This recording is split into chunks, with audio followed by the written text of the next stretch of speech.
Avec 130 véhicules et 170 salariés, la société Keolis travaille aujourd'hui majoritairement au transport régulier conventionné des collectivités locales, le conseil régional principalement, et notamment pour le transport scolaire.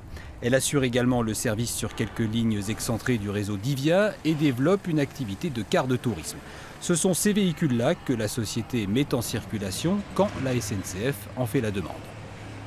On reçoit un mail en règle générale 48 heures à l'avance qui nous fait part en fait des différentes demandes horaires et les différents axes à couvrir en autocar.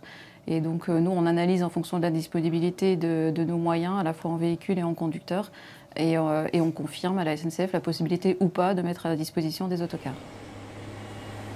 Et ça ne veut pas dire qu'à chaque nouvelle journée de grève, des bus de substitution sont mis en place. Il peut arriver, comme ce fut le cas aujourd'hui par exemple, que le plan de transport de la SNCF soit jugé suffisant et que la société ne soit pas sollicitée. Ce n'est pas toujours le cas. Depuis le démarrage des mouvements, au maximum, on est allé jusqu'à une petite dizaine d'autocars mis en simultané sur une même journée, sur différents axes, du côté de Sœurs, du côté d'Is-sur-Tille, des Laumes. Voilà.